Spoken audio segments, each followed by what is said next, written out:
शुभ्रांशु शुक्ला हेले आमर प्रथम भारतीय जे कि इंटरनेशनल स्पेस स्टेशन को जिबे निश्चित भाव में आम समस्त गर्वर विषय आ से जो वार्ताटी देइचंती जो देशवासी उद्देश्य देइचंती निश्चय बहुत गुरुत्वपूर्ण अटे कारण से कहते जे पाखरे आमर त्रिरंगा थिला कांधरे त्रिरंगा पड़ता एवं से त्रिरंगा को सी भावुंट पचर समस्त भारतीयवासी ठिया एवं शेष से गोटे कथा कहते जे यहीटा भारतर महाकाश अभियान आरंभ है अयारंभ है अर्थ आमर जो मनुष्य जावाक महाकाश को जो योजना सब रही भविष्य में अनेक गुड़े योजना रही जमीक कि आमर गगनयान साहाय्य आम प्रथम भारतीय महाकाश यान भारतीय को प्रेरण करिबा तेरे द्वितीय थर हिसाब से द्वितीय थर जड़े भारतीय शुभांशु शुक्ला महाकाश को जाइछंती आम समस्त भारतीयों गर्व गौरव विषय तेज जो महाकाश रे शुभांशुंकर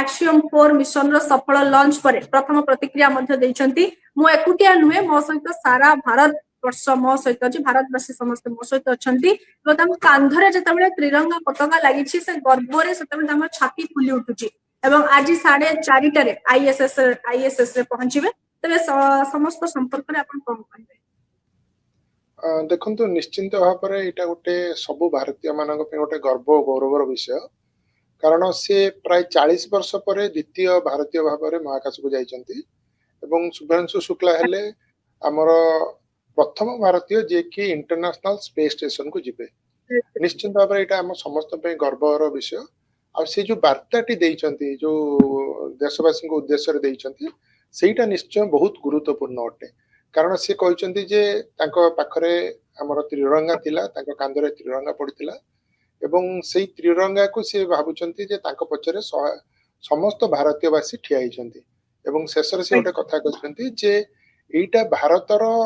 महाकाश अभियान आरंभ है अयारंभ है अर्थ आमर जो मनुष्य जावाक महाकाश को जो योजना सब रही भविष्य में अनेक गुड़े योजना रही जमीक कि आमर गगनयान साहाय्य आम प्रथम भारतीय महाकाश यान भारतीय को प्रेरण करवा तो सी आम 4 जन को सिलेक्ट कर सारी भर शुभ्रांशु शुक्ला जड़े थे तो निश्चिंत भाव में यहाँ गोटे बहुत बड़ कथा जहाँ नहीं आगामी दिन मानक आम गर्वित हवा से पहुंची जीवे प्रथम भारतीय भाव में इंटरनेशनल स्पेस स्टेशन से खाली भारतीय भाव में जाइना से जो टीम 4 जन जाइछंती तार नेतृत्व नौचंती कारण बहुत गुड़े कांधरे रही दायित्व सबुड़ से सुचारूपे तुलेइछंती एवं आशा करिबा आगामी 14 दिन काल से गुड़िक तुलेबे एवं अधिक अधिक सफलता कहले 4 जन महाकाशचारी जाइछंती किंतु 4 जन नुहे तो जहाँ गोटे आसुची 5 जन महाकाशचारी 5 जन एथि पई कहूची जे से सांगरे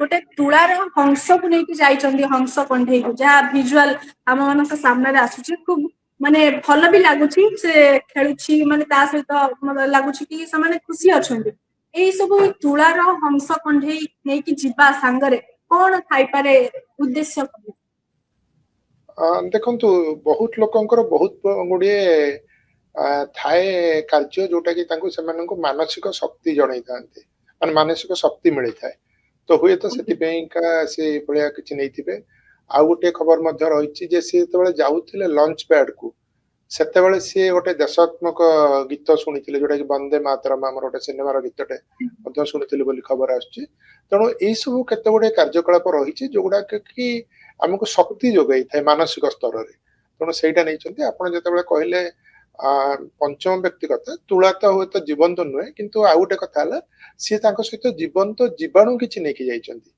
माने जो जीवाणु पर से गवेषणा से करेंगे से जीवाणु केमती पड़ुची सहीटा सहित रही सहित अन्य मंजी सब रही से सब गुड़िक केमती गजा हम परीक्षण करेंगे किंतु 4 जन मनुष्य जापर आने समस्ते अण अमेरिका अमेरिकार नुहति बाकी अमेरिका पूरा प्रोग्राम टा नासा द्वारा कंट्रोल होतिले भी बाकी 4 जन जाक अन्य देशर अछंती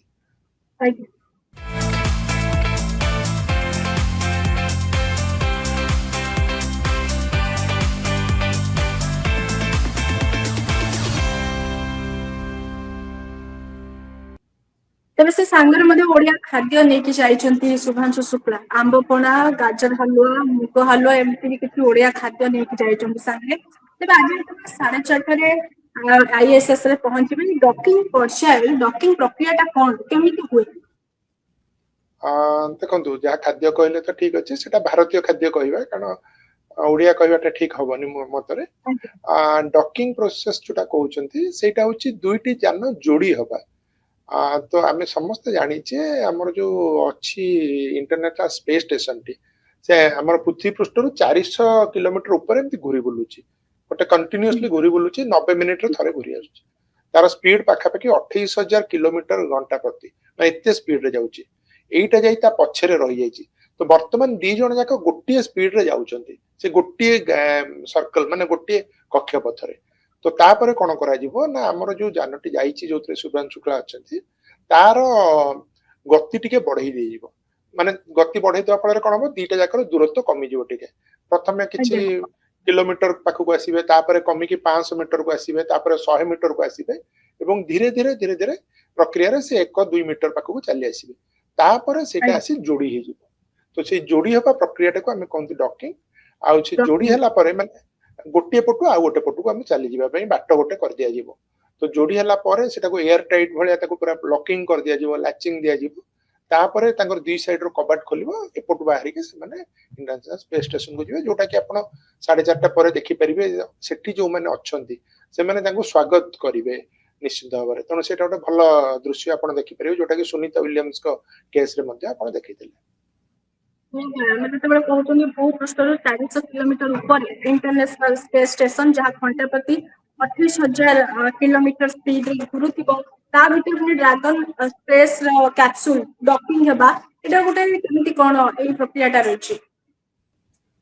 ଦେଖନ୍ତୁ ପ୍ରକ୍ରିୟାଟା ତ ନିଶ୍ଚିତ ଭାବରେ ଜଟିଳ, କାରଣ ଆପଣ ଯଦି ମୁଁ ଗୋଟେ ସାଧାରଣ ଉଦାହରଣ ଦେବି ଆପଣ ଜାଣିପାରିବେ। ଧରନ୍ତୁ ଗୋଟେ ଗୋଲ ପଡିଛି, ଗୋଟେ ପଡିଆରେ ଗୋଲ ପଡିଛି, 2 ଜଣ ପିଲା ସେଇ ଗୋଲ ଉପରେ ଦୌଡୁଛନ୍ତି। ଯଦି 2 ଜଣଙ୍କ ପିଲାଙ୍କର ଦୌଡିବା ବେଗଟି ସମାନ ଥିବ, ତାହେଲେ ସବୁବେଳେ ତାଙ୍କ ଭିତରେ ଦୂରତାଟା ସମାନ ରହିବ। କିନ୍ତୁ ଯଦି ଗୋଟିଏ ବେଗରେ ଜଣେ ଯାଉଛି ଆଉ ଗୋଟେ ଟିକେ ଅଧିକା ବେଗରେ ଯାଉଛି, ତାହେଲେ ସେ ତା ଆଡକୁ ଲାଗି ଆସିବ। ତ ଏଇ ଯୋଉ ଲାଗି ଆସିକି ପୁରା ଯୋଡି ହେଇଯିବା ପ୍ରକ୍ରିୟାଟାକୁ ଆମେ ଡକିଂ କହୁଛେ। ତେଣୁ ସେଇ ଭଳିଆ ଏଇ ଯୋଉ ପ୍ରକ୍ରିୟାରେ ଆମର ଇଣ୍ଟରନ୍ୟାସନାଲ ସ୍ପେସ ଷ୍ଟେସନ ତାର ଗୋଟିଏ ସ୍ପିଡରେ ବୁଲୁଛି, ଆମେ ଯାଇ ତା ପଛରୁ ଗୋଡେଇ ଗୋଡେଇ ଗୋଡେଇ ଗୋଡେଇ ଟିକେ ଅଧିକା ତାକୁ ଧରିବା ଏବଂ ପାଖକୁ ଆସିଗଲେ ଏଭଳି ଭାବରେ ଯିବା ଯେ ଆମେ ଯାଇକି ତା ଦେହରେ ଯୋଡି ହବା, ଧକ୍କା ହବାନି। ତ ସେଇ ପ୍ରକ୍ରିୟାଟାକୁ ଆମେ ଡକିଂ କହୁଛେ। ଆରାମସେ ଯାଇ ସିଧାସଳଖ ଯୋଡି ହବାଟା ପ୍ରକ୍ରିୟାଟା ହଉଛି ଡକିଂ ପ୍ରକ୍ରିୟା। ତେବେ ISS ରେ 14 ଦିନ ରହିବେ, ଏ ଦିନ ବଢିବ, ଏକ୍ସଟେଣ୍ଡ ହବ ନା 14 ଦିନ ରହିବ ISS? ନା କିଛି ଏମିତି କିଛି ସୂଚନା ଅଛି, ଏକ୍ସଟେଣ୍ଡ ହବ କି କେତେ ଦିନ? ନାଇଁ, ବର୍ତ୍ତମାନ ପର୍ଯ୍ୟନ୍ତ ତାଙ୍କର ଯାହା ଯୋଜନା ରହିଛି 14ରୁ 21 ଦିନ, କିନ୍ତୁ 14 ଦିନଟା ହଉଛି ମିନିମମ୍। ତ ଦିନେ 2 ଦିନ ଏପଟ ସେପଟ ହେଇପାରେ, ତାଠୁ ଏକ୍ସଟେନସନ ହବାର କୌଣସି କାରଣ ନାହିଁ ବା ବର୍ତ୍ତମାନ ସମ୍ଭାବନା ନାହିଁ। କୌଣସି ପ୍ରକାର ଅସୁବିଧା ମଧ୍ୟ ହବ ନାହିଁ ଏଥର ବୋଲି ଆମେ ଆଶା କରିବା। ଯେମିତିକି ଆପଣମାନେ ସମସ୍ତେ ଜାଣିଥିବେ ଯେ ସୁନିତା ୱିଲିୟମ୍ସ 8 ଦିନ ପାଇଁ ଯାଇ 9 ମାସ ପରେ ଫେରିଥିଲେ। ସେଭଳିଆ କିଛି ଗୋଟେ ଅସୁବିଧା ହବ ବୋଲି ଆମର ବହୁତ ଲୋକ ଆଶଙ୍କା କରୁଛନ୍ତି, କିନ୍ତୁ ମୋ ମତରେ ସେମିତି ହବାର ଆଶଙ୍କା ବହୁତ କମ୍। କାରଣ ଏଇ ଯୋଉ ସ୍ପେସ କ୍ୟାପସୁଲଟି ଯାଇଛି ସେଇଟା ବହୁତ ଥର ଯାଇଛି ଆସିଛି, ମାନେ ପାଖାପାଖି 50 ଥର ଯାଇକି ଆସିଛି ଭାରି। ତେଣୁ ତାର ମାନେ ସର୍ଟେନିଟି ବହୁତ ଭଲ। ତେଣୁ ସେଭଳି କିଛି ଅସୁବିଧା ହବ ନାହିଁ ବୋଲି ମୁଁ ଆଶା କରୁଛି। ନିହାତି ଭାବରେ ଯେତେବେଳେ 4 ଜଣ ମହାକାଶଚାରୀ ଯାଇଛନ୍ତି, ସେଥିମଧ୍ୟରୁ ଭାରତୀୟ ଜଣେ ଅଛନ୍ତି ଶୁଭ୍ରାଂଶୁ ଶୁକ୍ଲା, ସେ ଯାହା ବି ଅନୁଭୂତି କି ଅଭିଜ୍ଞତା ଆଣିବେ ତାହା ଆମ ସମସ୍ତଙ୍କ ପାଇଁ ଗୁରୁତ୍ୱପୂର୍ଣ୍ଣ ହେବ। ବହୁତ ବହୁତ ଧନ୍ୟବାଦ ଡକ୍ଟର ଶୁଭେନ୍ଦୁ ପଟ୍ଟନାୟକ ଆମ ସହିତ ଯୋଡ଼ି ହେଲେ ଏବଂ ଏ ସମ୍ପର୍କରେ ଅଧିକ କଥା। ବହୁତ ବହୁତ ଧନ୍ୟବାଦ।